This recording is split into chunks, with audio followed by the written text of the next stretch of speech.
Even though I was looking for something wild after my breakup, I never imagined it would be with my ex's aunt. One night, one unexpected kiss, and everything changed. Now, I'm stuck in a situation I can't escape. It had been weeks since I'd broken up with Jason. Our relationship had been everything I thought I wanted at the time. Comfortable, familiar, easy, but it wasn't enough. Maybe it had never been, and I was too blind to see it until things began to fall apart. The final straw had been his inability to take our future seriously, and even more so the feeling that I had lost myself in the process. I needed space to breathe, to think, to feel like me again. But when his family invited me to a small get-together, something inside me wanted to show up. Maybe I could get closure. Maybe I could prove to myself that I was moving on. The gathering was intimate, held at Jason's parents' house, a place that had always felt like home. The familiar smell of his mother's cooking filled the air, and I was greeted with warm smiles, hugs, and the casual banter that seemed to hold everything together. But there was an underlying tension, one I couldn't quite name. Every eye in the room seemed to study me, as if waiting for me to be someone I no longer recognized. "Look who decided to show up," Jason's Aunt Valerie said as she approached with a glass of wine in her hand. Her voice was rich, sultry, and her eyes sparkled with the kind of mischief that made people feel like they were in on a secret. She had always been a bit of a mystery to me. Jason's aunt, but never quite the aunt type, at least not in the traditional sense. She was in her mid-40s, but had the kind of allure that made people do a double take. "Valerie," I smiled weakly, trying to keep the conversation light. "It's been a while." She tilted her head, taking in my appearance with a discerning gaze. "You look like you've been through a lot, but you're still standing. I admire that." Her voice was low, almost as if she were sharing a private thought just between the two of us. I smiled again, unsure of what to say. "I'm just trying to get by." She took a step closer, lowering her voice further. "I can see that. But sometimes you need a little more than just getting by, don't you?" Her words hung in the air like an unspoken challenge, and for a moment, I was caught off guard. There was something about the way she said it, something in her eyes that sent a spark of curiosity racing through me. Before I could reply, Jason's mom called out from the kitchen, and Valerie gave me a wink before turning to join the others. My heart was still racing as I tried to shake off the weird sensation that had settled in my chest. There was nothing about our conversation that seemed wrong, but I couldn't help but feel a magnetic pull toward her. As the evening wore on, I found myself avoiding Jason, preferring the company of his aunt, who, it seemed, had an uncanny ability to read my moods. We ended up in the garden, talking quietly under the soft glow of the lights. She spoke in a way that made me feel seen, heard, something I hadn't felt in months. We talked about everything and nothing, love, loss, regret, and everything that existed in the spaces between. "You've got this sadness about you," she said, her voice soft, almost as if she were tracing the outline of my emotions. "But there's strength there too. You just have to allow yourself to feel it." I didn't know how to respond. For the first time in a long while, I felt like someone truly understood the weight I'd been carrying. We laughed together, our conversation drifting to lighter topics, but every now and then her hand would brush against mine, and each time it did, my pulse would quicken. The touch was subtle, almost unintentional, but it felt charged, as if the air between us had thickened in some way that I couldn't quite explain. At some point, the laughter died down, and the atmosphere between us shifted. We stood there, both quiet, for a moment. I couldn't tell if it was the wine or something else, but I felt a strange, undeniable pull toward her. The attraction was confusing, unsettling, especially considering she was Jason's aunt, someone I should have kept at arm's length. But her eyes, those dark, knowing eyes, seemed to strip away my hesitation. I couldn't look away. She took a step closer, the space between us now non-existent. "It's strange, isn't it?" she said, her voice barely above a whisper. "How sometimes the people we least expect to connect with end up pulling us in the hardest." I swallowed, my throat suddenly dry, my heart racing. I didn't know what to say, so I just nodded, unsure of what was happening but unable to stop the feeling building inside me. I never thought this would be just the beginning, but here I was standing so close to someone who made me feel alive again in a way I hadn't realized I needed. The evening drew to a close, but I couldn't shake the feeling that something had changed, something I wasn't ready for, but was drawn to nonetheless. As I said my goodbyes and walked out the door, I couldn't help but wonder what had just happened between us, and more importantly, what would happen next. The next few days felt like an eerie calm after a storm. The pull between Valerie and me hadn't dissipated, no matter how much I tried to push it aside. I couldn't stop thinking about the way her hand had brushed against mine, the way her eyes had locked onto me with such intensity, as if she knew exactly what I was feeling. It haunted me. The thought of her lingering smile, the sound of her soft voice, it felt like I had been touched by something dangerous, something I couldn't quite define. I tried to keep my distance, pretending like nothing had happened, but I kept finding myself thinking about her, about us. The temptation was growing, relentless. Every time I saw her at family gatherings, or even on a random text exchange with Jason's parents, the anticipation would build, tight and heavy in my chest. It wasn't until I received a message from her that the line began to blur completely. "Hi, I hope you're doing okay. If you ever want to talk, or just have some company, I'm free tomorrow. We could meet up for coffee or something." That was all it took to set everything into motion. A simple message, an invitation, but the underlying tone was clear. She wasn't just offering a coffee, she was offering more, and the pull I'd been fighting so hard to ignore became irresistible. The next day, I showed up at the cafe she suggested, trying to calm my nerves. My hands were shaky, and my heart seemed to beat louder with every step closer to the table where she was waiting. She sat casually, her demeanor calm, but there was a certain energy about her. She knew what she was doing, and I felt like I was already caught in her web. When I sat down, she gave me a smile that was both welcoming and knowing. "You look like you could use some company," she said softly, her eyes tracing the outline of my face as if she were memorizing every detail. I tried to laugh, but it came out weak. "Yeah, I guess I've just been thinking a lot." "About everything that's happened?" she asked, her voice low, almost as if she were daring me to say what I really meant. I nodded. "It's just been a lot to handle. I don't know what I want anymore. I thought I did, but now, I'm not sure." She leaned forward, her hand resting lightly on the table between us. Her touch was close enough to make my breath hitch, and I felt the same intensity as before, that magnetism pulling me in. "It's okay to be confused," she said, her tone gentle yet insistent. "But you deserve to feel good again, to feel alive." Her words hung in the air, and I found myself drawn to her, unable to look away. She wasn't just talking about life, about my breakup. She was talking about something more, about the connection between us, the chemistry that had been building ever since that first touch. "So, what do I do with all these feelings?" I asked, my voice barely above a whisper. It felt like I was asking a question I already knew the answer to, but I needed to hear it from her. I needed her to say it. Her lips curled into a smile, one that was more knowing than comforting. She was no longer just a friendly aunt. She was a woman who was dangerous, alluring, and intoxicating, and I could feel it.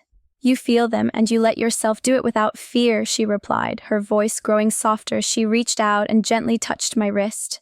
Her fingers were warm, and the contact sent a surge of heat through my body.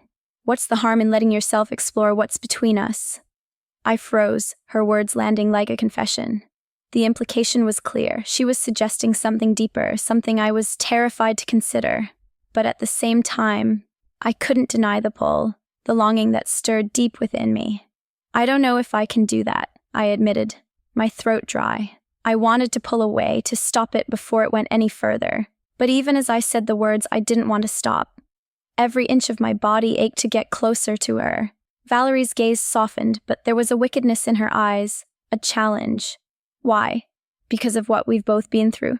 Because of your past with Jason?" I shook my head, unable to deny that was part of it. But there was more. I don't know if this is something I should be doing. You're his aunt. This feels wrong." She chuckled, the sound low and full of temptation. "It's only wrong if you make it so." Her fingers slid from my wrist to my hand, tracing the back of it lightly. The contact was so subtle, so gentle, but it sent a shiver through me that I couldn't ignore. I didn't pull away. I couldn't. The warmth of her skin against mine was like an electric current, sending waves of desire coursing through my body. I didn't want to fight this feeling. In fact, I wanted it more than I was willing to admit. "Let me help you," she whispered. Her voice was so soft, so intimate. "Let me show you what it feels like to be free again." I opened my mouth to protest, to push her away, but the words never came. Instead, I found myself leaning in, caught in the magnetic pull of her presence. My breath was shallow, my heart racing. I could feel her closer now, her scent intoxicating, her body warm just inches away. Before I could stop myself, I closed the gap, my lips brushing hers in the lightest of kisses. It was like a spark, an explosion of everything I had been holding back. Her lips were soft, inviting, and the moment I kissed her, I knew there was no turning back.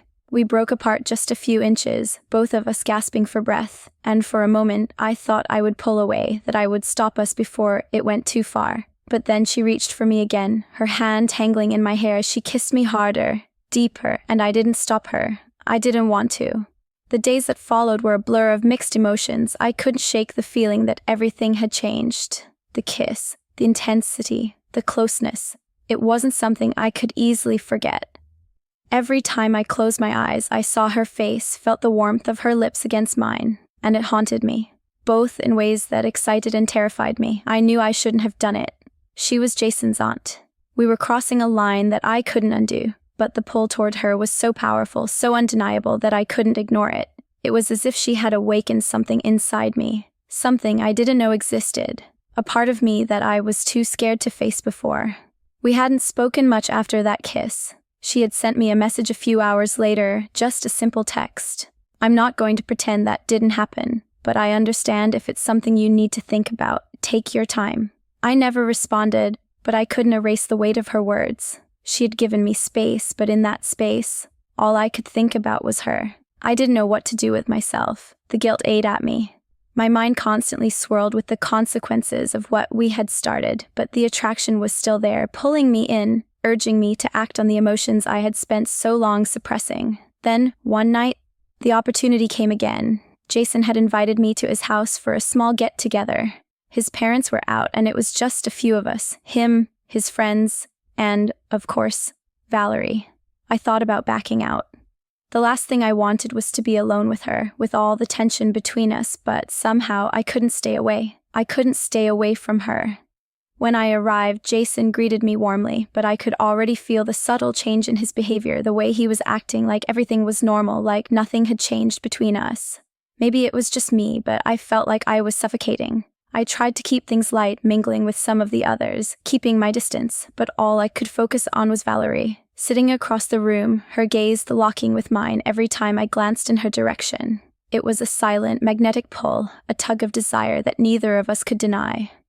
Her eyes followed me around the room, her expression unreadable, but there was a flicker of something there, something that both thrilled and terrified me. At some point, I found myself stepping outside onto the porch, needing a breath of fresh air. The night was warm, the sounds of laughter from inside fading into the background as I leaned against the railing. I closed my eyes, trying to push away the thoughts that kept flooding my mind, but then I heard the soft creak of the door behind me. I turned around, startled, to find Valerie standing there, her eyes dark and intense, her body language confident and bold. "I thought you might need a moment," she said, her voice low, almost seductively soft. She stepped closer, the faint scent of her perfume teasing my senses. I didn't move. I couldn't. It was as if my body was betraying me, pulling me closer to her despite every ounce of logic telling me to stay away. I didn't expect to see you here," I said, my voice shaky. She smirked, crossing her arms over her chest. "I didn't expect you to come either, but here we are." She took another step forward, the space between us shrinking until there was almost no distance left. "You can't stop thinking about me, can you?" I swallowed, my throat dry. It felt like she could see straight through me, into the parts of myself I was too afraid to acknowledge. "No," I admitted quietly, my breath catching in my throat. "I can't stop thinking about you." Her eyes darkened, a slow, satisfied smile spreading across her lips. "Good," she whispered. "Then you understand why I can't stop thinking about you either." Before I could respond, she reached out, her fingers brushing against my cheek.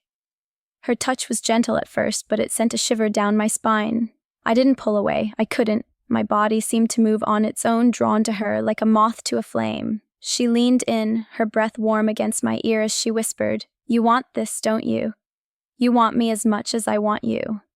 My heart raced, the air thick with tension. I wanted to say no, to pull away and tell her this was wrong, that it was a mistake. But the words wouldn't come.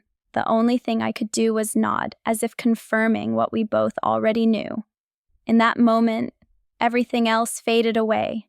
There was no past with Jason, no future to worry about. There was just the two of us, the chemistry between us undeniable, overwhelming. She took my face in her hands, her lips capturing mine in a kiss that was anything but innocent. It was fierce, demanding, full of the need we'd both been denying for so long. I responded instinctively, my hands reaching for her as if I couldn't hold back any longer. The kiss deepened, and the world around us seemed to vanish.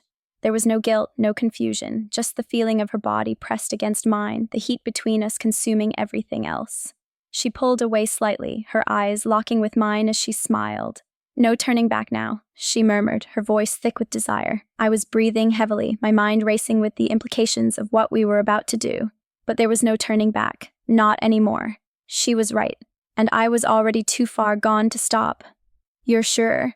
I whispered, my voice unsteady. Valerie just smiled and kissed me again, this time with even more urgency, as if we were both racing against something we couldn't control. And I didn't want to control it. I didn't want to stop. The night that followed was a blur of emotions and heat, the kind of intensity I had never experienced before. Valerie and I, together in the quiet of the porch, our bodies pressed against each other in a way that felt inevitable, as if the universe had conspired to bring us to this moment. There were no more words, no more questions, just an overwhelming, magnetic pull that neither of us could resist. The sound of her breath against my skin, the soft urgency of her lips on mine, were all I could focus on. I could feel the storm brewing within me, the need for something I couldn't explain, a need I didn't even know I had until she touched me. She was so sure of herself, of us, and it only made me want her more. She took a step back, her hand gently pulling mine as she led me inside, away from the fresh night air, and into the dimly lit living room. The others were still inside, but their voices were muffled as if the world outside of us had ceased to exist. She closed the door behind us, her eyes never leaving mine. There was something in her gaze now, something that sent a thrill of nervous excitement through me. Pure, untamed desire. It felt like we were standing on the edge of a precipice with nothing but the unknown waiting below. "What do you want?" she asked softly, her voice a low purr, her question hung in the air like an invitation I couldn't ignore. I swallowed, my heart thundering in my chest. It wasn't just the physical pull that I had to admit to myself. It was the emotional connection that had started to form between us, something deeper than a fleeting attraction. She had become more than just Jason's aunt. She had become someone who was alive in a way I had never felt before, making me feel both seen and lost at the same time. "I don't know," I breathed, my mind struggling to form words to make sense of what I was feeling. "I don't know what I want, but I want this." She smiled, the kind of smile that felt both comforting and dangerous. "Good," she whispered, "because I'm not stopping. Not now, not when we've both already crossed this line." Before I could respond, she kissed me again, more forcefully this time, as if we were both giving into the inevitable. Her hands roamed over my body, pulling me closer, and I felt every inch of my resolve crumble. The tension between us was unbearable, suffocating in the best possible way. She guided me toward the sofa, pushing me gently but firmly onto it.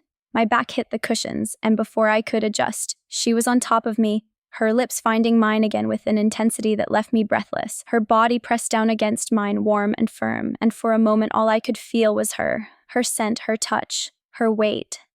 Everything else faded away, leaving only the two of us in the center of this whirlwind. "Don't stop," I whispered against her lips, my hands pulling at her clothes, eager to feel more of her skin, to feel her in ways I had never allowed myself to before. Valerie didn't hesitate. She was confident, her hands moving with the same urgency, her mouth trailing kisses down my neck, leaving a trail of fire wherever she touched me. I gasped, arching into her touch, unable to hold back the soft moans that escaped my lips. "You feel so good," she murmured between kisses. "I can't get enough of you." The words sent a jolt of desire through me, and I pulled her closer, wanting more, needing more.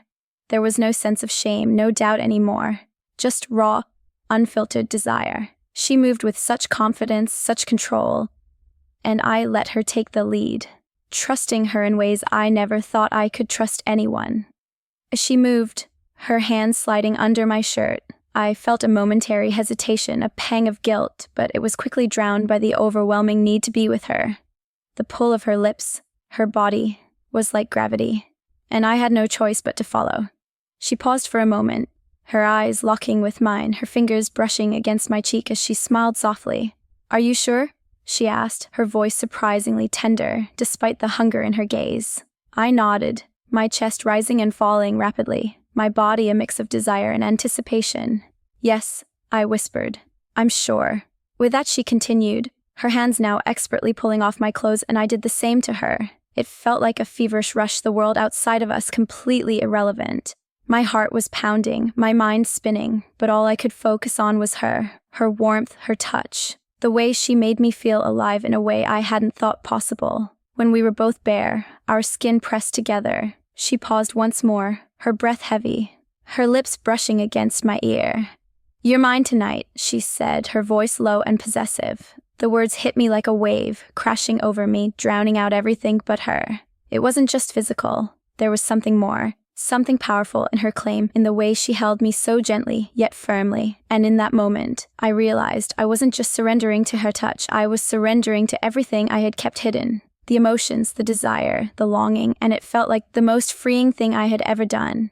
The days that followed felt like an endless loop, a constant replay of what had happened between Valerie and me.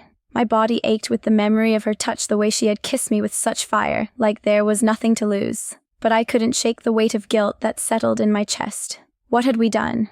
What had I done? It had started as something unexpected, a spark between us that I hadn't wanted to ignore. But now, in the quiet aftermath, I couldn't help but wonder if I had lost more than I'd gained. I kept replaying every moment, every touch, every word. The way her lips had claimed mine, the way she had looked at me with such certainty as though this was what we were both meant for. But the next morning, the reality of what had happened hung over us like a thick fog, one that neither of us had the courage to clear. She had left early, leaving me with nothing but the lingering scent of her perfume on the sheets and the heavy silence of the room. I had expected her to reach out, to explain, but there was nothing. No text, no call, no words. It felt like I had been left to drown in the sea of my own choices. I couldn't look at Jason the same way anymore. How could I? How could I face his family knowing what had happened between us? The shame and confusion twisted inside me, mixing with a strange longing that I couldn't ignore. What had we crossed over to? Was this just a moment of weakness? Or had we both allowed something dangerous to take root? Every time I saw Valerie's name pop up on my phone, my heart would skip a beat. I wanted to reach out to her, to somehow make sense of what we had done, but I also knew that doing so might only pull me deeper into the abyss.